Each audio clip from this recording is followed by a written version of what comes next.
प्रकरणम। प्रकरणम। फिर पढ़िए। अथ परिभाषा प्रकरणम। हाँ, इसी तरह आएगा आपको, आपकी जीवा का व्यायाम कराएंगे, है कि नहीं? जीवा जो बचपन से बिगड़ जाती है उसका व्यायाम करना। तो अथ परिभाषा प्रकरणम, क्या बोलेंगे? अथ परिभाषा प्रकरणम। समझ में आएगी? कौन सा प्रकरण हमने पूर्ण किया? संज्ञा प्रकरण। संज्ञा प्रकरण।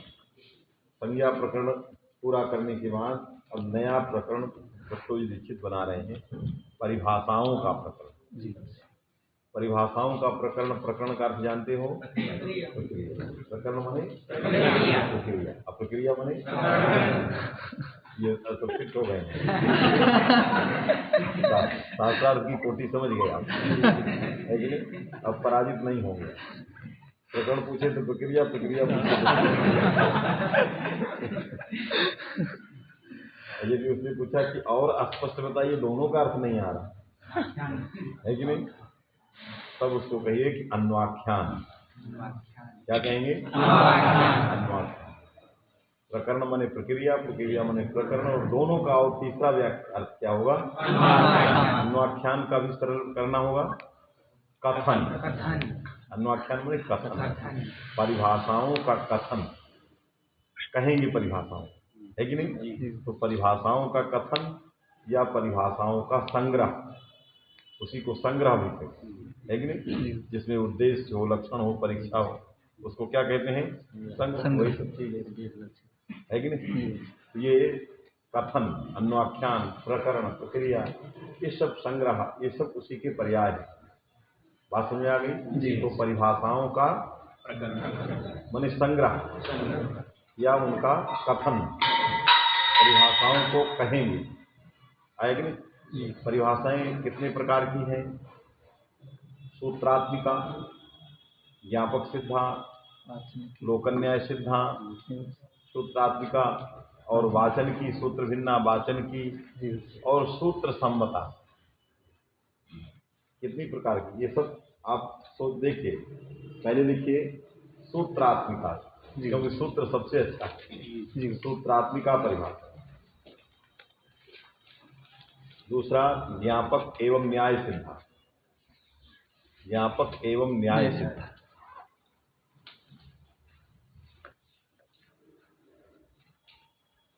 तीसरा वाचन की सूत्र सम्मता,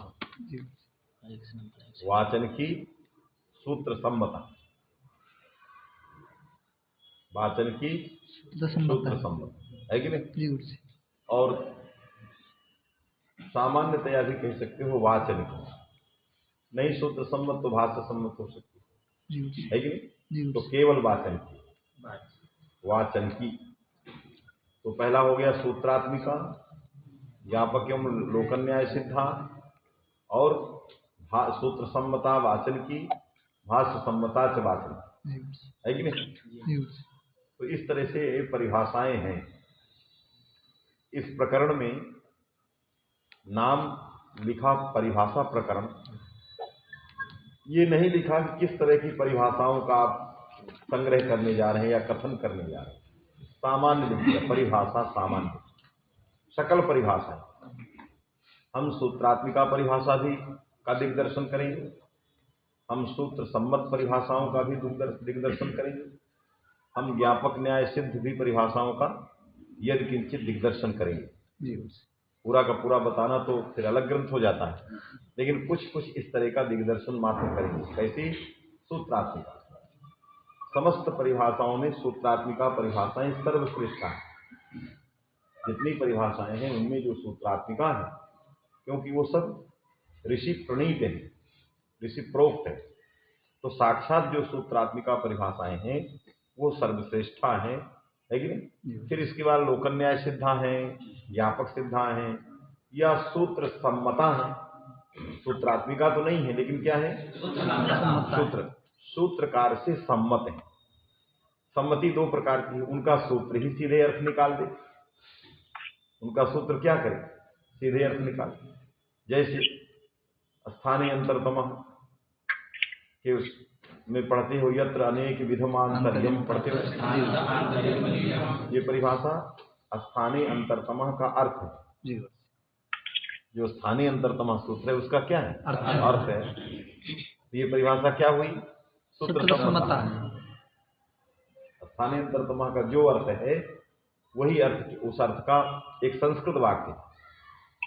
स्थानीय अंतरतम का जो अर्थ निकलता है उसी को संस्कृत में एक वाक्य बना दिया है कि नहीं जी। और वो वाक्य चूंकि नियामक है, क्या है? नियामक, इसलिए उसका नाम परिभाषा वाक्य रखा। यदि कोई परिभाषा वाक्य नियंत्रण न करे, नियामक न हो, व्यावर्तक न हो, तो उसको परिभाषा वाक्य नहीं कहते। कुछ कर ही नहीं रहा।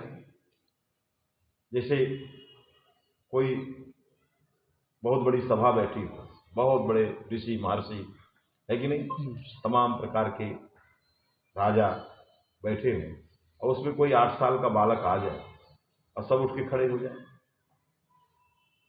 सब उठ के क्या हो? खड़े हो।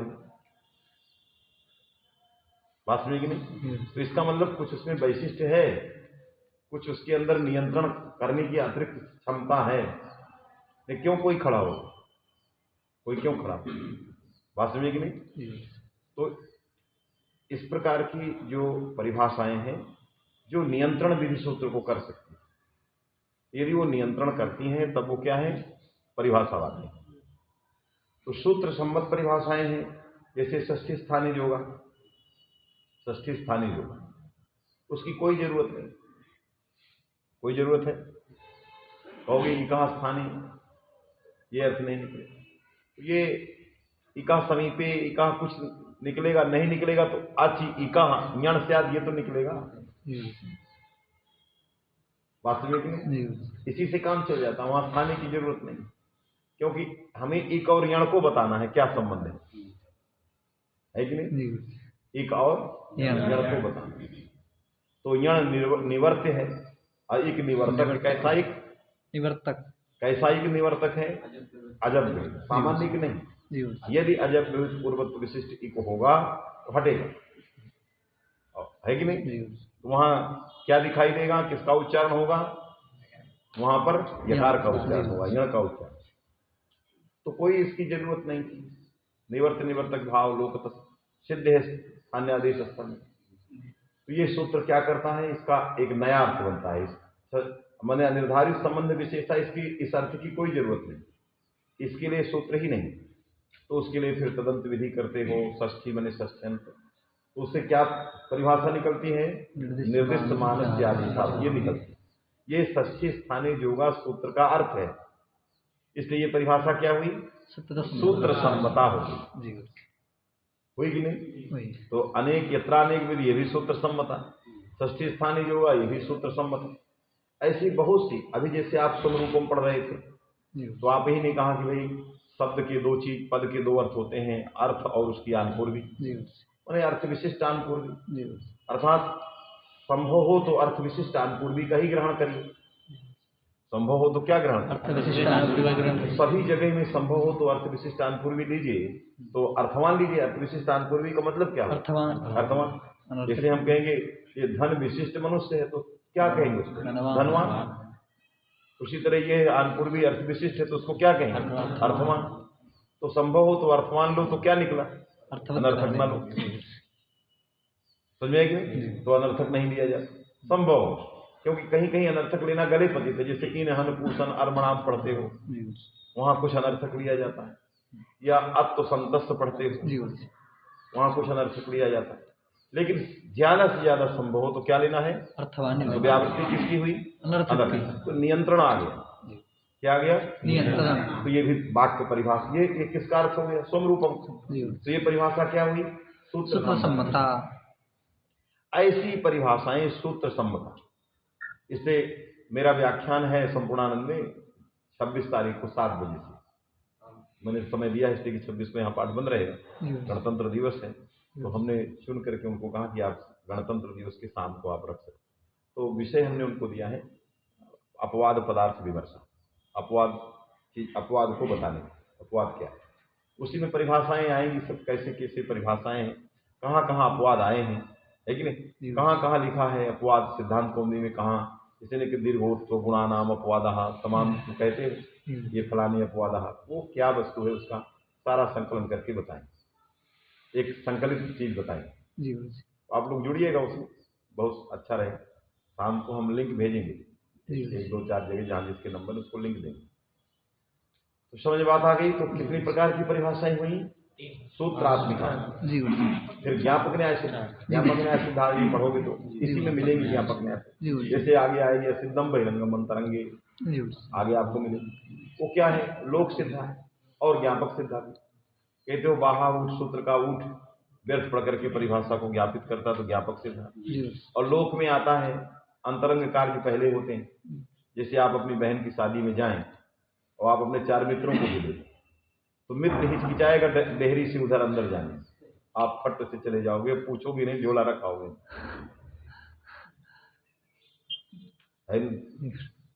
पूछोगी किसी से नहीं। अब वो बेचारा झोला कांख में दबाए पीछे खड़ा है, अंदर नहीं जा सकता, है कि नहीं। अब तुम्हें बल है कि हमारी बहन है, तो फट से अंदर चले जाओगे, जहां पाओगे वहां सामान रख दोगे, क्योंकि तुम उनकी अपेक्षा क्या हो? अंतरंग।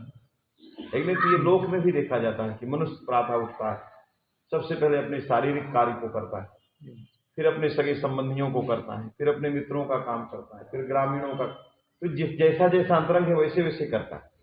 तो शास्त्र की वही स्थिति है, जो जिसका अंतरंग होगा वो पहले हो। तो ये लोक सिद्धा भी है और ज्ञापक सिद्धा भी। समझ बात है कि नहीं? क्योंकि लोक सिद्धा तभी हो सकती जब एक साथ अनेक कार्य प्राप्त हो। इस परिभाषा को लोक सिद्धा क्यों मानेंगे? क्यों लोक में एक साथ अनेक प्राप्त हो। रिश्तेदार भी आ गया, अभी सुबह उठे एक तो रिश्तेदार आ गया, अब किसका काम करें? पहले बाथरूम जाएं, रिश्तेदार का काम एक साथ प्राप्त हो गए, है कि नहीं? तो पहले क्या करेंगे? कहीं रुको, पहले आ रहे हैं। तो वही करो, मनुष्य प्रातः उत्थाय, लिखते हैं भाष्यकार, मनुष्य प्रातः उत्थाय शरीर कार्याणि करोति। पहले अपने शारीरिक कार्य करता है, बाथरूम जाएगा, नहाएगा, धोएगा, उसको बैठा रखे, बैठो, आ रहे हैं, है कि नहीं। फिर इसके बाद जब शारीरिक कार्य संपन्न हो गए तब उसके कार्य, फिर उसमें कोई ग्रामीण आ गया तो पहले उसका करेगा, क्योंकि रिश्तेदार है, अंतरंग है। ये एक साथ अनेक कार्य जब प्राप्त होते हैं तभी ये जो है परिभाषा ज्ञापित है। अनेक काल माने युगपत एक काल, एक समान काल प्राप्त। तो ये जो परिभाषा है ये 2 प्रकार के अंतरंगों को गृहीत करती है, जात और समकाल। समकाल में लोक सिद्ध, केवल समकाल में ही लोक, सब जगह लोक सिद्ध नहीं, आगे आएगा। तो ये ज्ञापक सिद्धा भी हो गई और न्याय सिद्धा। तो सूत्रात्मिका भी आपको मैंने अभी बताएंगे, ज्ञापक सिद्धा न्याय सिद्धा परिभाषा आ गई। अब क्या है फिर? वाचन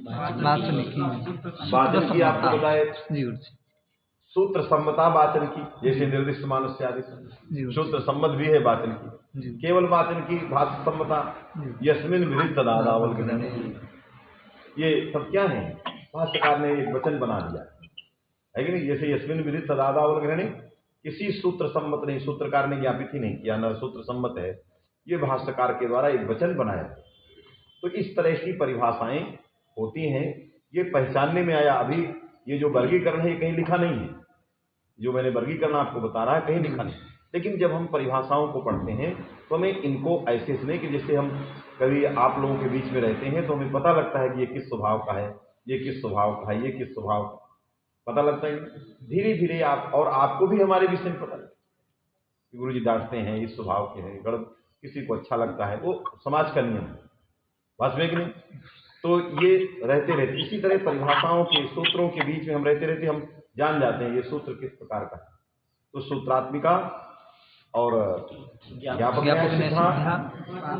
सम्मता वाचन की और सम्मता वाचन, ये परिभाषाओं की एक वर्गीकरण है।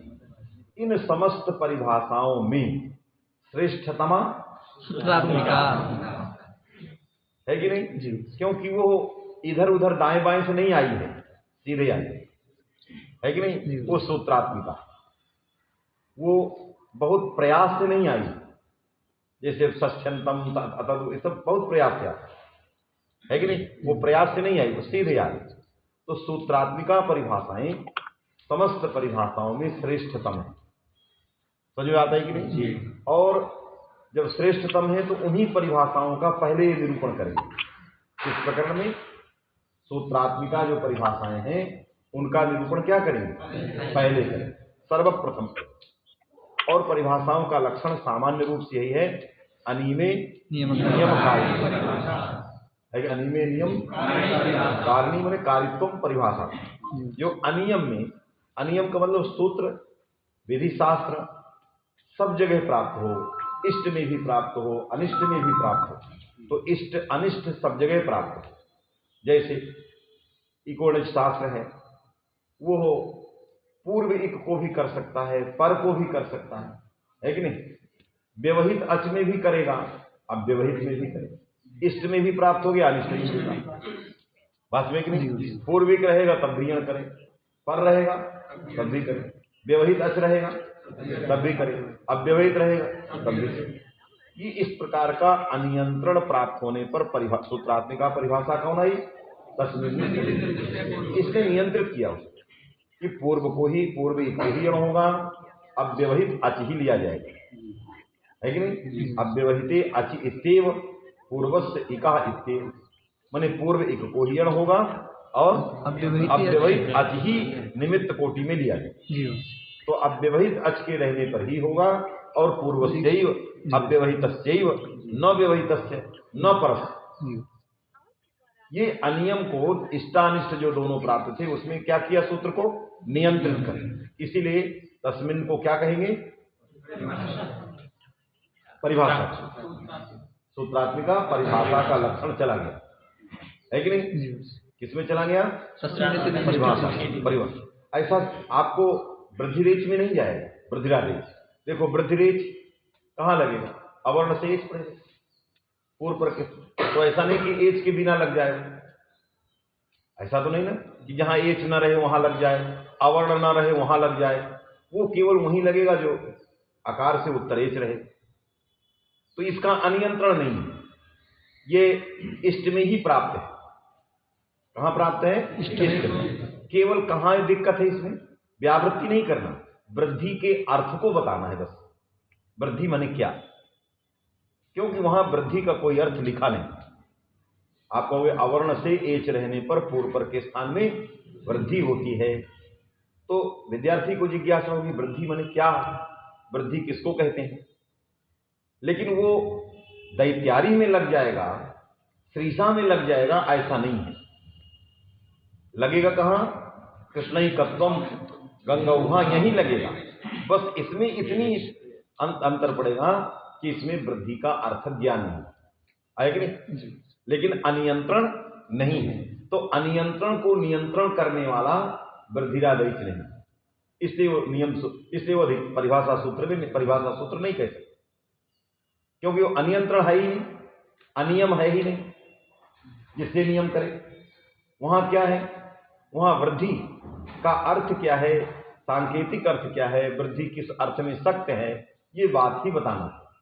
तो वृद्धिरादेश बताएगा वृद्धि माने आदेश, तो फिर दैत्यारी ये सब अनिष्ट नहीं, इसलिए उसको हम परिभाषा सूत्र नहीं कह सकते,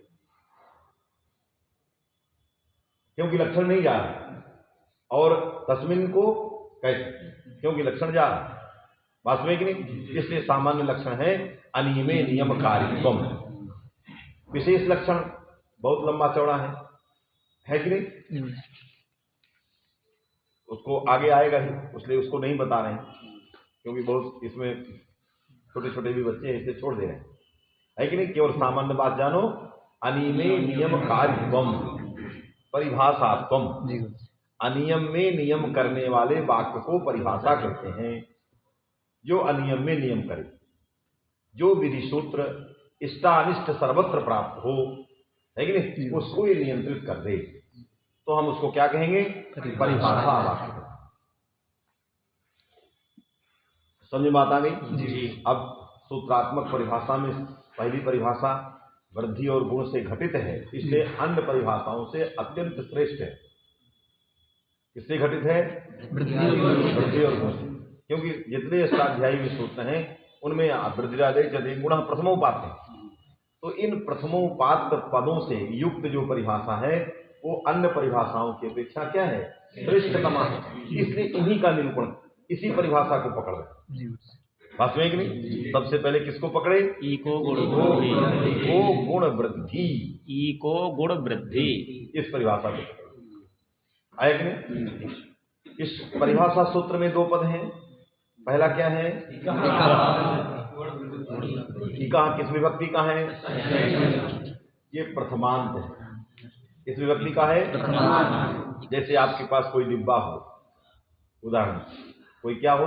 डिब्बा, और उसमें ढक्कन लगा हो और नीचे अंदर माल भरा हो। क्या भरा हो? और डिब्बा बंद हो, तो आप कहने लगे कि अंदर ये है, बाहर से ये दिखाई दे। ऐसा डिब्बा कि लगते नहीं कि इसके अंदर ऐसा हो सकता, तो बाहर से ये दिखाई दे रहा, अंदर ये, तो देखने में तो ये षष्ठ्यंत लग रहा है। देखने में क्या लग रहा है? क्योंकि इसके अंदर षष्ठ्यंत भरा है, और है क्या ये?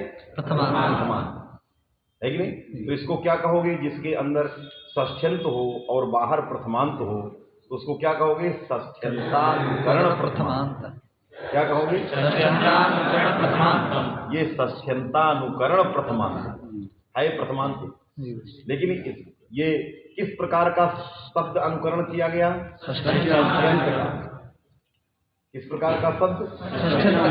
अनुकरण षष्ठ्यंत का किया, अब प्रथमांत बना लिया। बहुत जगह जैसे आप कहते हो त्रयः, तो आपने त्रि का क्या किया? अनुकरण किया। अब बना क्या लिया? त्रय, षष्ठी बना लिया, हर एक की तरह का, जबकि उससे षष्ठी के एक वचन में होता ही नहीं। तो वहां शब्द का अनुकरण, लेकिन यहाँ शब्द का अनुकरण नहीं है। यहाँ किसका अनुकरण है? यहाँ विभक्त्यंत का अनुकरण। अब वो भी किस विभक्ति का अंत में? षष्ठी अंत में। तो एक शब्द की षष्ठी विभक्ति आएगी तो क्या बनेगा? इकस। इका तो बनेगा ही, लेकिन उसका जो गस आएगा उसमें क्या रहेगा? इकस। आपको षष्ठ्यंत का अनुकरण करना। विसर्ग कर दिया तो षष्ठ्यंत नहीं, वो बिगड़ा हुआ रूप है। सकार को रेप किया, रेप को विसर्ग, तो उसका बिगड़ा हुआ रूप। वास्तविक षष्ठी का रूप क्या है? एक गस, और बिगड़ा हुआ रूप होगा इका। तो उसका जो मूल रूप है वो है एक गस माने इकस। ये उसका मूल रूप है कि नहीं? इस मूल रूप इकस को हमने क्या किया? अनुकरण किया, और अनुकरण करके फिर क्या ले आए? प्रथमा विभक्ति है कि नहीं? क्या ले आए? और प्रथमा विभक्ति का क्या किए? लोक कर। क्या मान के किए? नपुंसक मान। सामान्य में नपुंसक मान के क्या किया? लुक कर। तो इकस के बाद जो सु आया उसका समोर नपुंसकात से लुक हो गया। इसीलिए असंत मान के दीर्घ नहीं तो इकास होते। जैसे कहते हो ना, वेधा बनाते, वेधस करते हो, है कि नहीं? बड़े धातु भिन्न अस हो, तदंत की जो उपधा हो उसको दीर्घ होता है। संबुद्धि भिन्न सर्वनाम स्थान पर में आए, संबुद्धि भिन्न सु के पड़े रहते, तो यहाँ पर संबुद्धि भिन्न सु है कि नहीं? और इकस में जो अस है वो धातु भिन्न है, तदंत इकस है, उसकी उपधा का में आ है, और संबुद्धि भिन्न सु भी है, दीर्घ होना चाहिए, लेकिन उस सु का क्या हो गया? लुक हो गया। तो लुक होने के कारण वो पर में नहीं रहा। ला नहीं सकते हो प्रत्यय लक्षण से, नालुम तांग से निषेध बैठा है। इसलिए सु के पर में न होने से अत्व संतस्य धातु सूत्र से असंत की उपधा को दीर्घ नहीं हुआ। तो सा को क्या हो गया? सु चला गया, बचा इकस, दीर्घ नहीं हुआ। तो सा को क्या हुआ? रुत्त हो गया, उत्त हो गया, है कि आगे वृद्धि पड़ेगी। तो क्या बना? इको बना। अब इसको, ये किस विभक्ति का रूप है? प्रथमांत है कि नहीं? किस प्रकार की प्रथमांत शब्द है? षष्ठ्यंत होता हुआ प्रथमांत है। पहले इसके अंत में षष्ठी थी, बाद में इसके अंत में प्रथमा आई। बाद में पहले क्या थी षष्ठी और बाद में आ गई प्रथम, तो ये षष्ठ्यंत होता हुआ क्या बन गया प्रथमांत। अर्थात दोनों जरूरत है, डिब्बा की भी जरूरत है और घी की भी जरूरत है कि नहीं, दोनों जरूरत। खाली डिब्बा भी बेकार और डिब्बा रहित घी भी बेकार, दोनों सुरक्षित करने के लिए दोनों आवश्यक। षष्ठ्यंत भी जरूरत है और उसको प्रथमांत भी बनाना जरूरत, बात में कि नहीं। आगे दूसरा पद क्या है, गुण वृद्धि, गुण वृद्धि, ये दो वचन है, गुणश्च वृद्धिश्च इति गुण वृद्धि, ये दो वचन है, समझ कि नहीं। इस समास में वृद्धि अभ्यरहित है, इस समास में क्या है अभ्यरहित है कि नहीं। जैसे कोई युधिष्ठिर से अर्जुनश्च, तो कहते हो युधिष्ठिरार्जुनौ, ये अर्जुन युधिष्ठिर युधिष्ठिरार्जुनौ कहते, क्योंकि युधिष्ठिर अर्जुन की अपेक्षा अभ्यरहित है कि नहीं। तो जो जिसका द्वंद्व समास हो उसमें जो अभ्यरहित होता है उसका पूर्व निपात करते हैं। गुणस्य वृद्धिश्च में वृद्धि यद्यपि अभ्यरहित था, लेकिन भगवान पाणिनि ने वृद्धि का पूर्व निपात न करके यह बताना चाहते हैं कि पूर्व निपात प्रकरण नित्य नहीं है कि नहीं। ये बताना चाहते हैं हम सबको कि जो भी पूर्व निपात है वो प्रकरण क्या है, अनित्य है, सार्वत्रिक नहीं, वो जरूरी नहीं, बात में कि नहीं, ये बताना है। इसलिए इन्होंने वृद्धि का पूर्व निपात नहीं, समझ में आया कि नहीं। तो क्या बन गया गुण वृद्धि, ये शब्द। अब प्रायः जितनी सूत्रात्मिकाएं परिभाषाएं हैं उनके अर्थ को बताने के लिए 4 पदों का अध्याहार प्रायः किया जाता है। कितने पदों का? 4 पद। कौन कौन? यत्र तत्र विधीयते और उत्तिष्ठते, ये 4 पद परिभाषा सूत्रों में लाए जाते हैं। कौन कौन? यत्र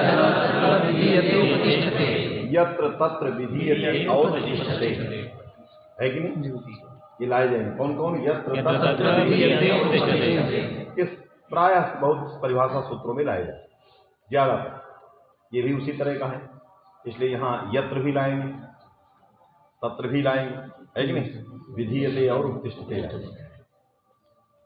तो क्या करोगे सामान्य रूप से? यत्र गुण वृद्धि विधि एते तत्र इकः इति पदम उत्तिष्ठते, है कि नहीं, ये इसका अर्थ पहले बनेगा। यत्र गुण वृद्धि, 2 वचन है, विधि एते 2 वचन, यत्र गुण वृद्धि विधि एते तत्र इकः इति पदम उत्तिष्ठते। इका इति पदम माने षष्ठ्यंतम, यत् प्रथमांतम तत्पदम उत्तिष्ठते, इसलिए इका इति पदम उत्तिष्ठते। बात में है कि नहीं, ये सामान्य अर्थ में। यत्र गुण वृद्धि विधि, तब संदेह हो गया, या परिभाषा सूत्र जहां नहीं लगना चाहिए वहां लगने जा। तेदादि नामा, ये क्या करता है? आ का विधान करता है। और आपने कहा यत्र गुणः विधीयते, आ गुण है, आ क्या है? गुण है, विधीयते, तत्र इकः उत्तिष्ठते, वहां इक जाएगा, तो अर्थ होगा तेदादि नाम इकः, तेदादि नाम इकः है कि तेदादि नाम इकः अकारः, अकारः विभक्त, माने तेदादि संबंधी जो उसको आकार होता है। तो तेदादि इदम है, तत्संबंधी इकार आदि वाला इकार है, उसको आकार हो जाएगा, और जिसको होना चाहिए उसको नहीं होगा। तो अंत्यस्तनस्या आदौस्या, मकार को नहीं होगा और पहले वाले को हो जाएगा, है कि नहीं। इसी तरह ऐसे ही करोगे, यत्र वृद्धि विधीयते तत्र इदम पदम उत्तिष्ठते, तो दिवह औत, दिवह औत ने क्या विधान किया? औ का विधान किया, है कि नहीं, औ का विधान। तकार क्या है? उच्चारणार्थ पर, वो बिना संज्ञा के ही हट जाता है विधेय, तो औ का विधान होगा। तो जब औ का विधान किया तो वृद्धि है, तो वहां क्या जाएगा? इकः जाएगा। तो दिव संबंधी जो एक होगा उसको औ होगा, तो दिव में जो ई है उसको क्या हो जाएगा? अब हमें करना किसको? वकार को, हुआ उसको होगा ही, इकार को होगा। यदि इस प्रकार का सूत्रार्थ किया जाए बात समझ में आ गई कि नहीं? प्रश्न समझ में आया? यदि हम ऐसा अर्थ करते हैं कि यत्र गुण वृद्धि विधि तो तेदादी नामः दिवह औत में भी लगने लगा। आपने जब तेदादी नामा में लगा तो आपने ये विचार किया कि इकोण गुण वृद्धि के गुण का अर्थ क्या है।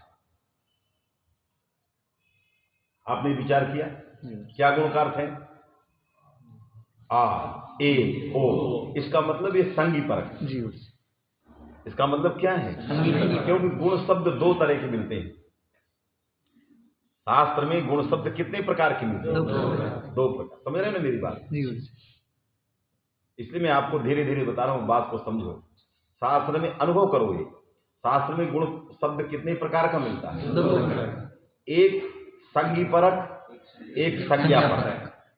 अदेंग गुणा में जो गुण मिला है संज्ञा परक, वृद्धिरादेश में जो वृद्धि मिला संज्ञा परक मिला कि नहीं? वृद्धिरेच में जो वृद्धि है संगी परक। तो आई आदेश करता है, कृष्ण तत्वों में आई कर रहा है, तो कहां वृद्धि शब्द को कर रहा है? संज्ञा माने शब्द आनपूर्वी है कि नहीं? तो गुण और वृद्धि शब्द कितने प्रकार के मिले? दो प्रकार। लेकिन यह सूत्र कहां अति व्याप्त आप कर रहे हो? तेदादी नाम। तो इसका मतलब क्या हुआ? यह गुण किस प्रकार का है? संगी परक। ये निश्चित। वृद्धि किस प्रकार का है? संगी। राजस्थानी समझ रहे हो कि नहीं? संगी माने बोध्य, वाच्य। तो एक होता है वाच्य माने अर्थ परक, और संज्ञा माने वाचक माने शब्द परक। समझ में आया बात आई कि नहीं? तो ये क्या परक है?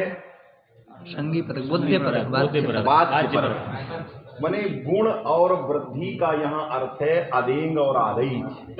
यत्र अदेंग विधीयते, यत्र आदेश विधीयते, तेदादी नाम हमें अदेंग विधीयते है आ का विधान, दिवा औत में आदेश का विधान आया कि नहीं? इसलिए परिभाषा अतिव्याप्त हो रही थी। समझ में? अब प्रश्न समझ में आ गया? आपने निश्चित कर लिया कि इस सूत्र में गुण वृद्धि शब्द संगी परक। बोलिए उसको। अत्र सूत्रे परिभाषा सूत्रे गुणपदम वृद्धि पदम संगी परम। संगी मने वाच्य मने अर्थ। सरल से सरल को समझो, क्योंकि बहुत सारे ऐसे लड़के हैं जो संगी ही नहीं जानते, बहुत सारे ऐसे हैं जो वाच्य का पहचाने ही नहीं, क्योंकि अभी नए हैं।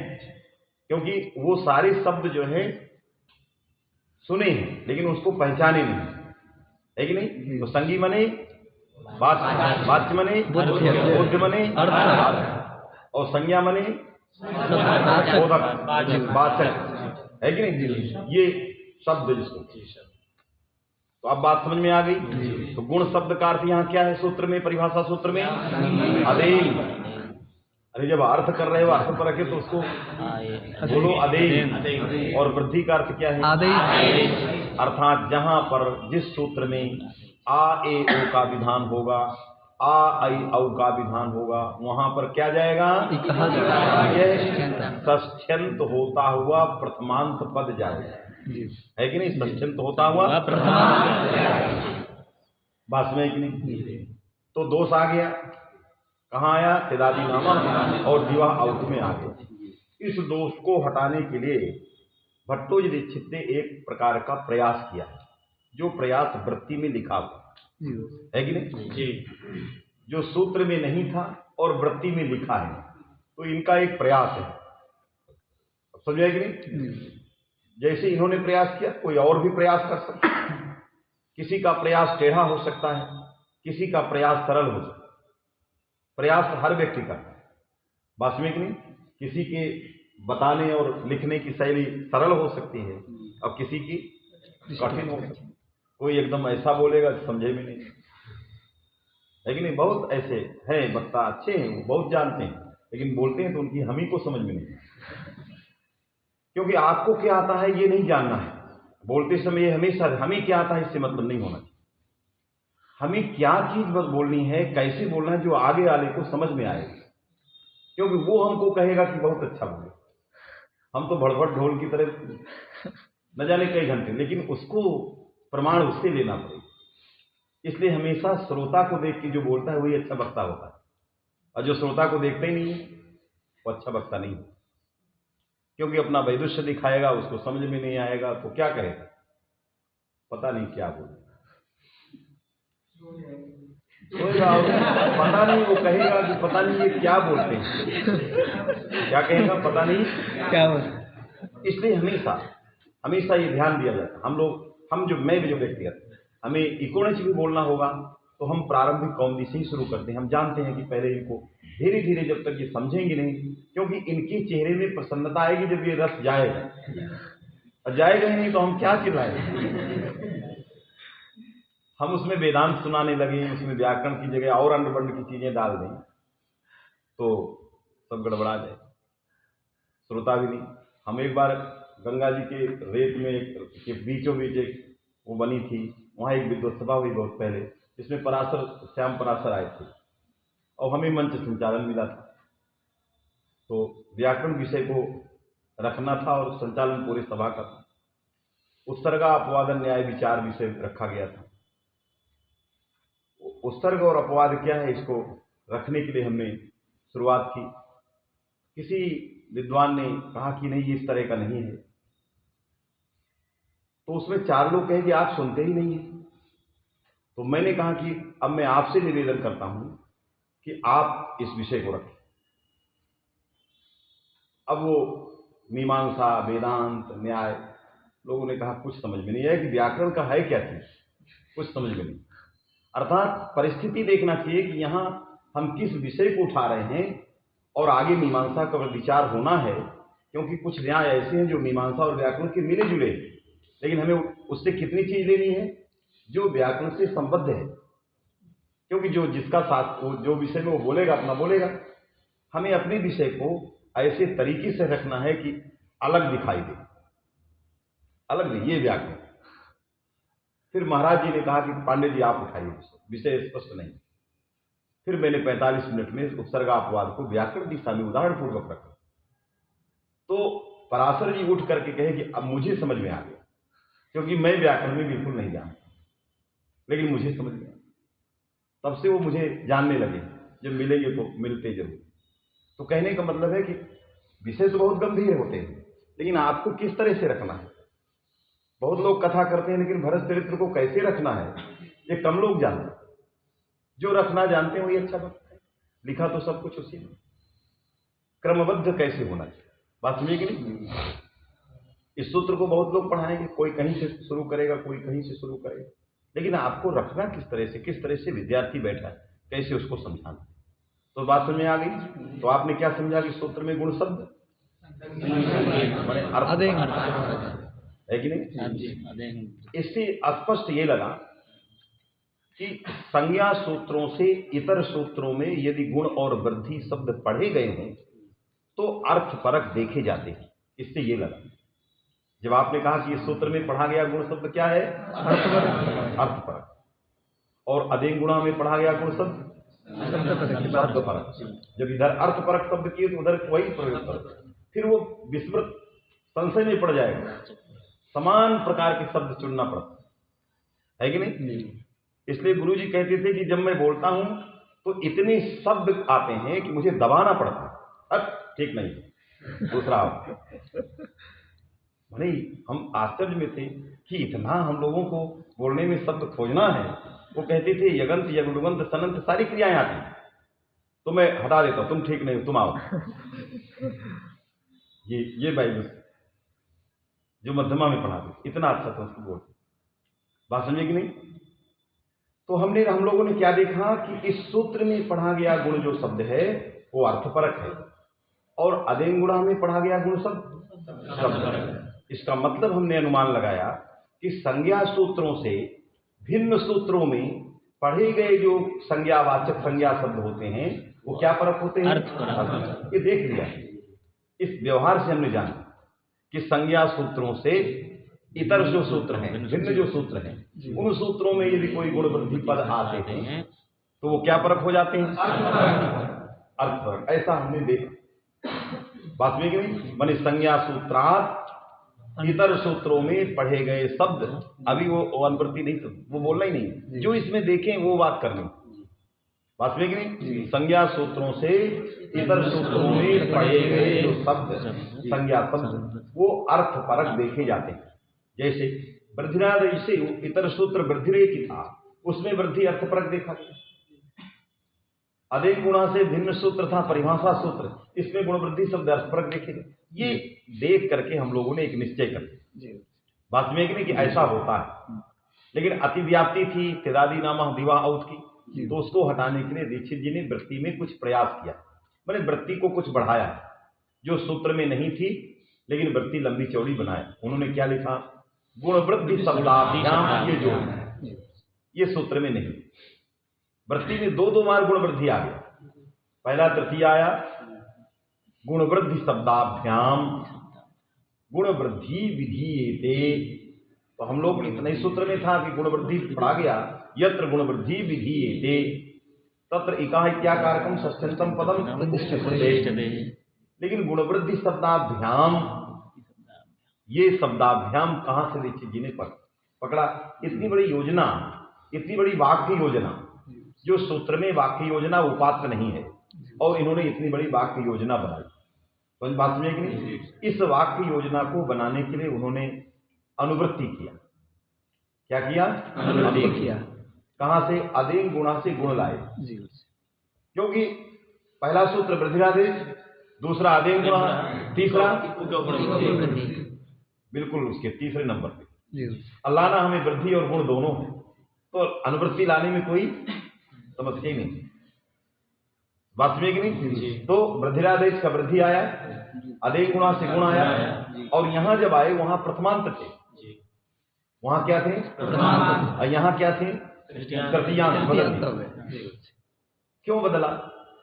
कि जैसे आप शब्द सुनते हो नीलो घटा, सुनते हो कि नीलो घटा, तो कहते हो नीला भिन्न घट। हमने कहा घटो घटा, तो कहते हो निरर्थक। क्या कहते? निरर्थक, कोई अर्थ नहीं। अरे क्या कोई दुनिया में आज तक बोला घटो घटा, पटो पटा, रटो रटा? कोई नहीं बोला। जब दुनिया में बोला ही नहीं है कि नहीं, तो वो सर्वथा निरर्थक था। उसी निरर्थक को निरर्थकत्व सिद्ध करने के लिए 50 पेज कर, जबकि उसका निरर्थकत्व सुस्पष्ट था, लेकिन उसको ये गलत है ये बात भी साबित करना पड़ा, बात समझे कि नहीं। उसी तरह यदि ये प्रथमांत गुण था, वो भी प्रथमांत, तो क्या होता? गुणों गुणों, गुणों गुणा, वृद्धि ही वृद्धि। तो आप कहते हैं कि घटो घटा की तरह ये निरर्थक, कोई मतलब नहीं।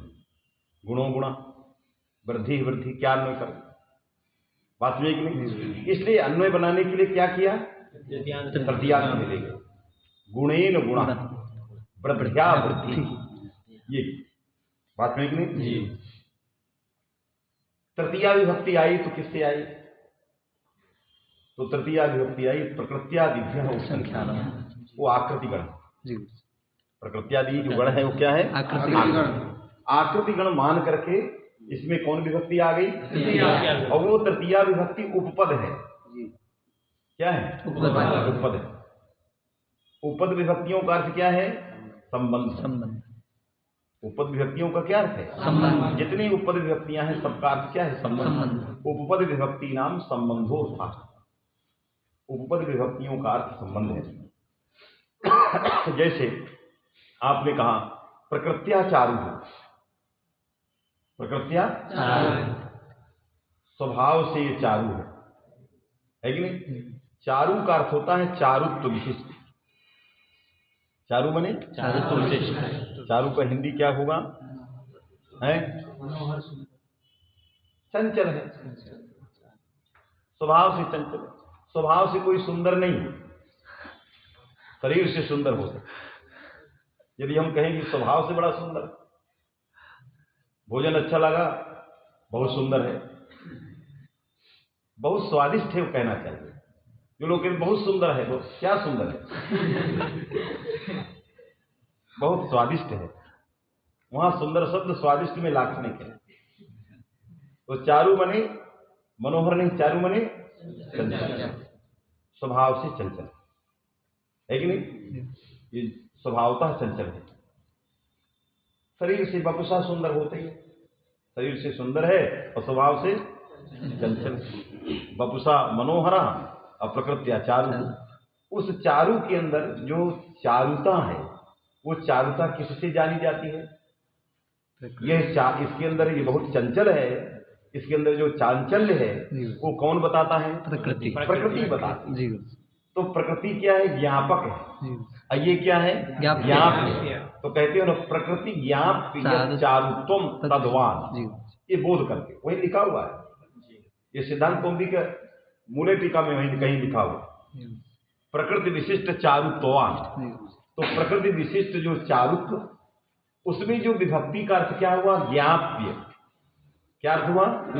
ज्ञाप्य माने ज्ञाप्य ज्ञापक भाव। ज्ञाप्य माने क्योंकि ज्ञाप्य चारुत्व था, ज्ञापक प्रकृति है, दोनों का संबंध क्या है?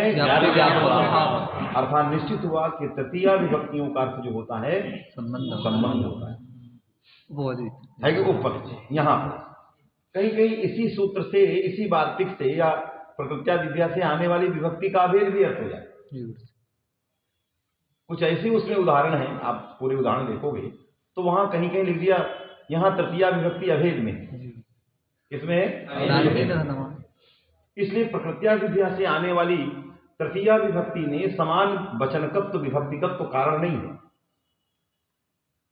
जब पढ़ोगे आगे के ग्रंथ तो कुछ ऐसे वाक्य मिलेंगे जो इधर तृतीया रहेगी उधर प्रथमा रहेगी, फिर भी अभेद हो, फिर भी क्या हो? अभेद हो। बस में कि नहीं? जहां व्यभिचार का स्थल दिया, फिर कह दिया कि ये अपवाद है, ये वार्तिक विशेष करता है, इसलिए इससे यदि तृतीया होगी तो उसका अभेद अलग होता है और सामान्य जो अभेद होता है वो अलग बात समझे कि नहीं? लेकिन इसके भी उदाहरण बहुत सारे ऐसे आए। तो यहां पर भी गुणेन में तृतीया विभक्ति का अर्थ क्या है?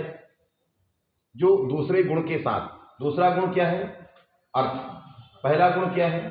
शब्द। तो दूसरे गुण के साथ क्या संबंध करेंगे, है कि नहीं? क्या संबंध करेंगे?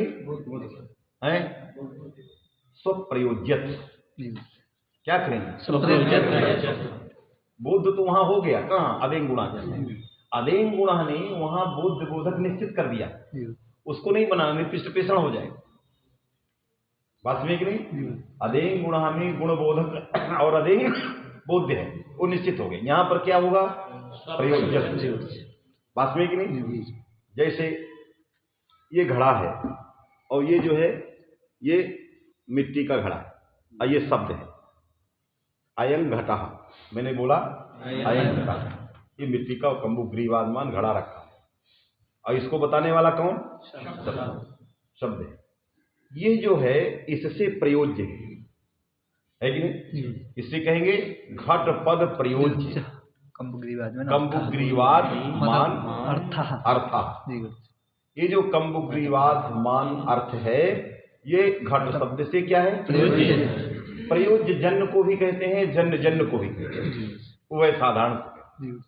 यदि ये जन्य जन्य तब हो जाएगा जब इससे बोध होगा, जब इस अर्थ से बोध होगा, ये अर्थ उसमें विषय बनेगा, तो इससे जन्य कौन हो गया? अर्थ। और अर्थ से जन्य क्या है? बोध। तो घट से जन्य क्या हो गया? बोध। घट से जन्य क्या हुआ? बोध। तो घट से जन्य माने घट प्रयोज्य बोध। क्यों? घट जन्य जन्य, घट जन्य जो पदार्थ उपस्थिति, तदजन्य जो बोध। तो बोध जो है घट प्रयोज्य भी होता है और पदार्थ घट जन्य माने घट प्रयोज्य। क्यों? दो उभय साधन। तो गुणेन गुणा माने ये जो गुणा प्रथमांत है, इसका अर्थ क्या है? अदेंग। यह अदेंग गुणेन माने गुण पद प्रयोज्य, माने गुण पद प्रयोज्य। जहां अदेंग का विधान होता होगा वहां ये परिभाषा जाएगी। वृद्धि पद प्रयोज्य, जहां वृद्धि का विधान होता होगा वहां ये परिभाषा जाएगी, है कि नहीं? वृद्धि पद प्रयोज्य, जहां वृद्धि का विधान था। बात समझ आएगी नहीं? जैसे मृजेर वृद्धि है, मृजेर मार्ष्टि बनाते है कि नहीं? कहा मृज को वृद्धि होती है, तो मृज को वृद्धि होती तो किसको होती? पूरे मृज को होती, किसको? तो वहां जो वृद्धि है वो वृद्धि से जो आदेश की उपस्थिति होती है उसका प्रयोजक कौन है? मृजेर वृद्धि में वृद्धि शब्द। तो जो आर वृद्धि हुई उसका प्रयोजक कौन हुआ? मृजेर वृद्धि का वृद्धि। तो वो वृद्धि किम प्रयोज्य हुई? वृद्धि पद प्रयोज्य। तो वृद्धि पद प्रयोज्य माने वृद्धि शब्द को उच्चारण करके वो हो रही है। दो तरह की परिस्थितियां हैं, कहीं कहीं गुण वृद्धि शब्द का उच्चारण करके नहीं होते हैं, जैसे दिवौत का औ उच्चारण करते हैं, सीधे औ आ गया। किसको उच्चारण करके आता है? औ। तेदादी नामा का आ आकार को उच्चारण करके आ का विधान किया है कि नहीं? इस सूत्र में परिस्थितियां लगाया कि गुण को उच्चारण करके जहां गुण का विधान होगा, वृद्धि को उच्चारण करके जहां वृद्धि का विधान होगा, वहीं एकादशंतम पदम तिष्ठति। क्या तेदादी नामा में गुण का उच्चारण करके आकार का विधान है? नहीं। किसको उच्चारण करके है? आकार का। तो यह आ किम पद प्रयोज्य है? आपद प्रयोज्य। दिवौत का औ किम पद प्रयोज्य है? औ नहीं, जो सूत्र में उच्चरित है औत, औत के द्वारा औ आया। किसके द्वारा आया? औत पद प्रयोज्य। हमें किम पद प्रयोज्य चाहिए?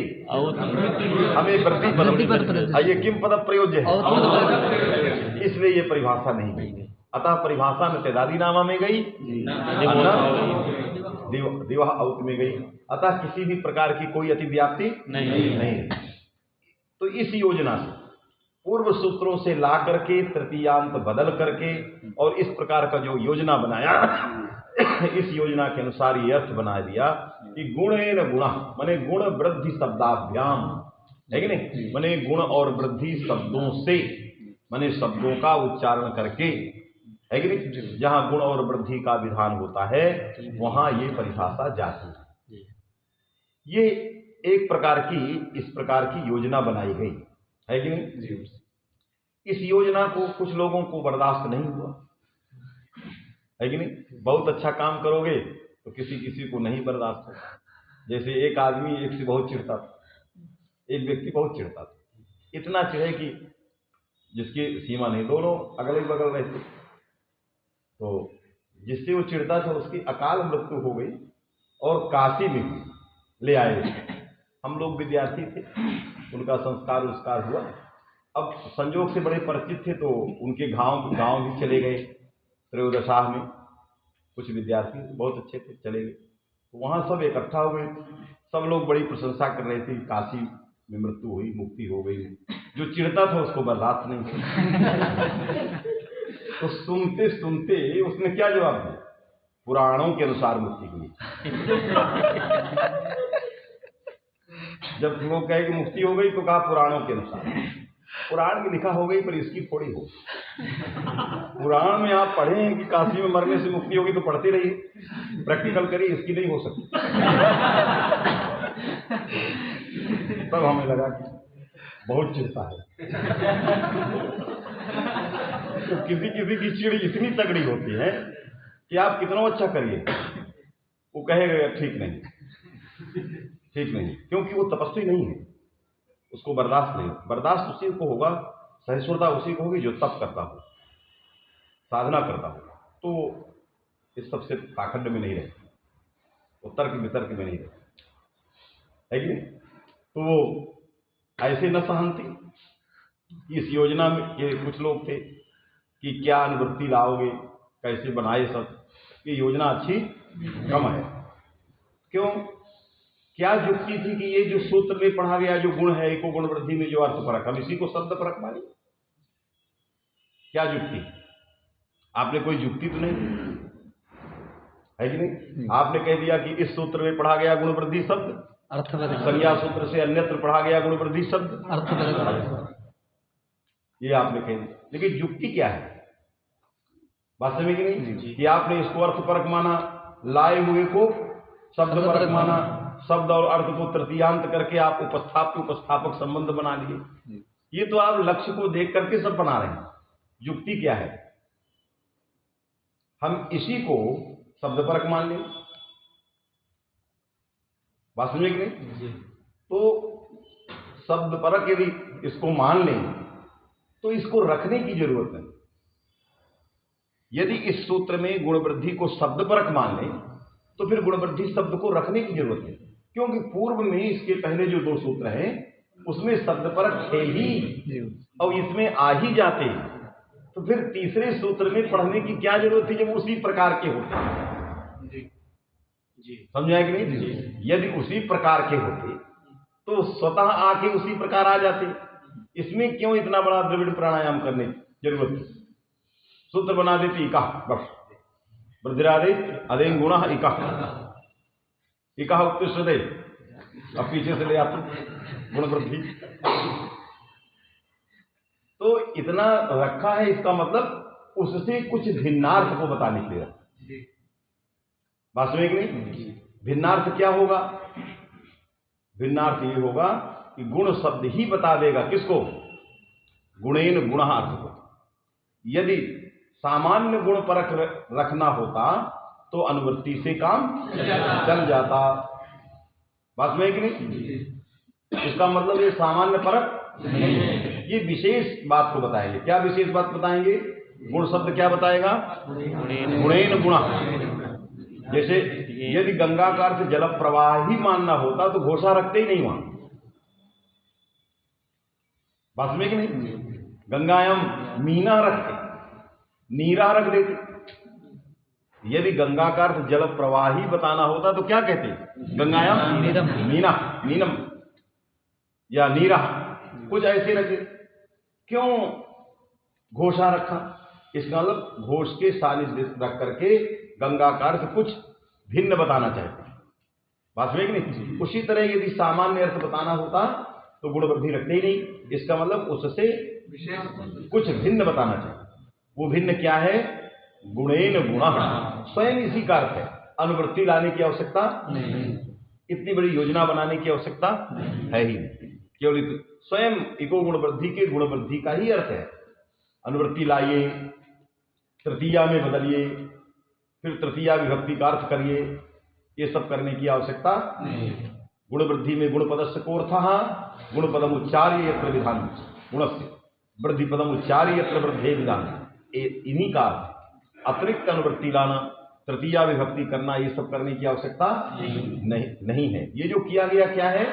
ये कह रहे हैं जो लोग कि गुण शब्द इस प्रकार का है, यही बताने, ये जो बताया गया, अनुवृत्ति नहीं लाना है। ये जो लिखा है ये मेरा ही अर्थ लिखा है। वास्तविक नहीं। जो लोग अनुवृत्ति की बात करते थे वो गड़बड़ कर रहे। अनुवृत्ति प्रयासो विफल, अनुवृत्ति का प्रयास नहीं कर। मेरे द्वारा जो शब्द का अर्थ निकलता है उसी का ये विवरण है, ये कह सकते हैं, है कि नहीं? अनुवृत्ति लाना, योजना बनाना, ये किसके लिए है? ये सब प्रयास योजना का मंद बुद्धियों के लिए। किसके लिए है? मंद बुद्धि, जो शब्द व्यापार को नहीं जानते कि शब्द के इतने बड़े बड़े हाथ हैं, इतना बड़ा व्यापार हो सकता है कि एक गुण शब्द गुणेन गुणः इतना लंबा अर्थ कर सकता है।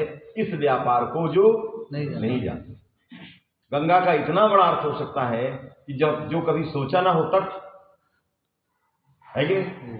इस प्रकार के शब्द व्यापार को जो नहीं जानते, लंबे लंबे शब्द व्यापार को जो नहीं जानते, वो अपना योजना बनाते रहे। बात में नहीं? तो ये हो गया मंद बुद्धि साधारण अर्थ। बात में कि नहीं? जो व्युत्पत्त्यादि अनभिज्ञ हैं, शब्द व्यापार से अनभिज्ञ हैं, प्रतिभा संपन्न नहीं है, उनके लिए कहा ये योजना प्रयास हो सकता है। तो बात समझ में आ गई? तो 2 प्रकार के मत इसमें आ गए। दोनों प्रकार का विचार, दीक्षित जी का अपना अलग विचार था और अन्य आचार्यों का अपना अलग विचार।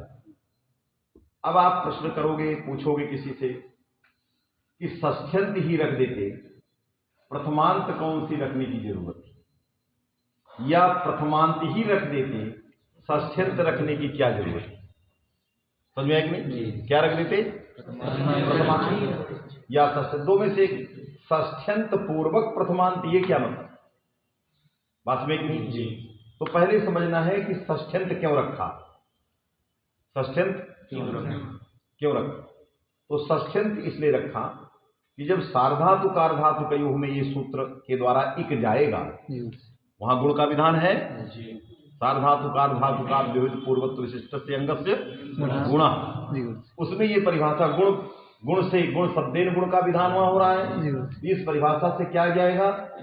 इक जाएगा। यदि प्रथमांत आपने कर दिया तो प्रथमांत जाएगा, तो इक जाएगा, इका नहीं जाएगा। क्या जाएगा? इक जाएगा।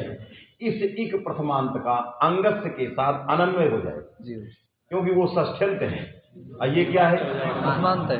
प्रथमांत, इससे अन्वय नहीं होगा, तो इगंतांग से अर्थ ही नहीं होगा। इसलिए हमें क्या करना चाहिए? विधि सूत्रों में मृजेर वृद्धि है कि नहीं? तो मृजेर वृद्धि में मृजे इका, मृजे इका, क्योंकि वहां सामानाधिकरण संभव नहीं है। इगंत मृज नहीं कह सकते, मिदेर गुणा इगंत मिद नहीं कह सकते। तो जहां सामानाधिकरण संभव नहीं है वहां पर विधिकरण अन्वय होता।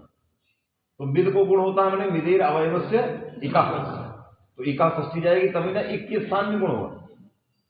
बात में है कि नहीं? तो इसलिए जितने विधि सूत्र हैं उन समस्त विधि सूत्रों में किस पद की जरूरत है? षष्ठ्यंत की जरूरत।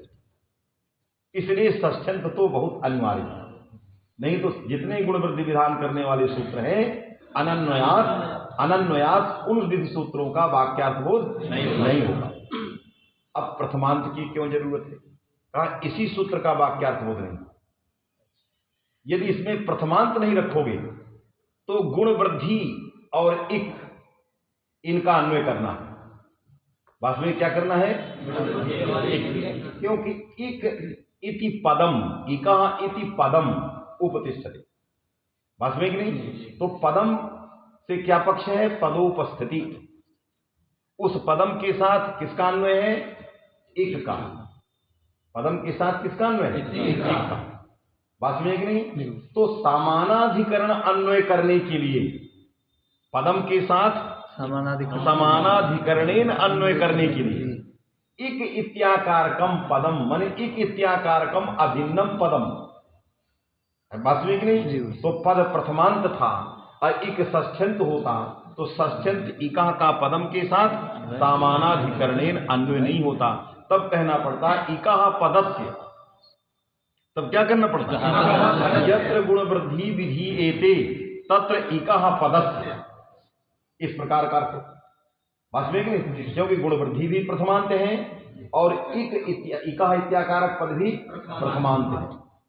इसलिए पदम इत्याकारक पक्ष के साथ, पदम प्रथमांत के साथ इका का भी अभेदेन अन्वय हो जाए, सामानाधिकरणेन अन्वय हो जाए। इसलिए सामानाधिकरणेन अन्वय करके सूत्र का वाक्यार्थ बनाने के लिए यहां प्रथमांत आवश्यक है। बात में कि नहीं? तो इसलिए प्रथमांत किसके लिए आवश्यक है? सूत्र के वाक्यार्थ बोध के लिए। षष्ठ्यंत किसके लिए आवश्यक है? विधि सूत्रों के साथ वाक्यार्थ बोध, क्योंकि जब ये वहां जाएगा इका इत्याकारक षष्ठ्यंतानुकरण जो जाएगा, प्रथमांत जाएगा, उससे उपस्थिति किसकी होगी? षष्ठ्यंतार्थ की होगी। इकारस से उकारस से ऐसी उपस्थिति होगी। बात में कि नहीं? कहा यदि एक प्रथमांत जाता तो उपस्थिति किसकी होती? ई उ री द्री ऐसे होती, माने ई उ ऐसे आते। और जब ये षष्ठ्यंत जाएगा तो उपस्थिति किस प्रकार की होगी? क्योंकि षष्ठ्यंतार्थ में उसकी वृत्ति है इकारस से उकारस से, माने इकारस से अंगस से, अर्थात इगंत से अंगस। बात में कि नहीं? तो इस प्रकार का अर्थ करना आवश्यक था विधि सूत्रों के साथ, इसलिए षष्ठ्यंत आवश्यक है। और सूत्र में सामानाधिकरणेन अभेदेन अन्वय हो जाए, इक इत्याकारकम षष्ठ्यंतम पदम, यह अर्थ हो जाए, इसके लिए प्रथमांत भी आवश्यक है। इसलिए समग्र मिलाकर के सूत्र बन गया कि ये घड़ी सही है। अच्छा सही है कि नहीं? यत्र एक माने गुणवृद्धि शब्दाभ्याम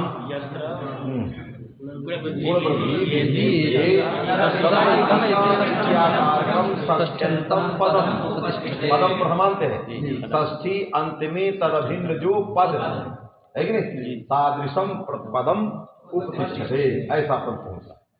तो उपतिष्ठते क्रिया का कर्ता सिद्ध हो जाए, अन्वयी सिद्ध हो जाए, क्योंकि उपतिष्ठते क्रिया का कर्ता, जैसे गुण वृद्धि विधि एते, बात में कि नहीं? तो इकित्याकारकम पदम उपतिष्ठते, तो उपतिष्ठते के साथ इसका अन्वय हो और पदम के साथ अभेदेन अन्वय हो, उपतिष्ठते में ते के साथ समान वाच्यत्व सिद्ध हो, इसलिए जो है इसमें प्रथमांत करना अनिवार्य है, नहीं तो देवदत्त से गच्छत की तरह प्रयोग हो जाए। जैसे यदि आप इसको प्रथमांत नहीं करोगे तो कैसे होगा? देवदत्त से गच्छत, प्रयोग क्या होता है? यदि प्रथमांत है तो क्या करोगे? इकाह। यदि आप षष्ठंत किया तो क्या बनेगा? इकाह, माने इकाह माने देवदत्त से, उसकी तरह आगे उपतिष्ठित, ऐसा है। जब प्रथमांत करोगे तो देवदत्ता गच्छत की तरह इकाह इति पदम उपतिष्ठते, ऐसा। इकाह ये प्रथमांत है, इस बात को बताने के लिए वहां पदम रखा है।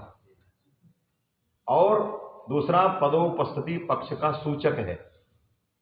इस परिभाषा में 3 प्रकार के पक्ष हैं। पहला तदपवाद, दूसरा सक्षेष, तीसरा पदोपस्थिति। 3 प्रकार के पक्षों पर विचार किया गया है। भाष्य जब पढ़ोगे तो तीनों पक्ष आएंगे इसी सूत्र में। इको गुण वृद्धि सूत्र में 3 पक्ष हैं, सक्षेष, तदपवाद और पदोपस्थिति। 3 तरह से विचार किया गया, सक्षेष, तदपवाद और पदोपस्थिति। सक्षेष का मतलब होता है विशेष से और विशेषण बना देना, उपकार उपकारक भाव करना, और तदपवाद मने बाध्य बाधक भाव, और पदोपस्थिति मने पद का उपस्थापन होना, है कि नहीं? तीनों में से कौन सिद्धांत है? पदोपस्थिति। इसलिए पदम ये जुड़ा जाता है, पदम उपतिष्ठते, है कि नहीं? तो पदोपस्थिति भाष्यकार ने सिद्धांतित किया, सक्षेष तदपवाद का खंडन कर दिया, है कि नहीं? बस इतने रखते हैं। कलस्तम्या अवकाश परसों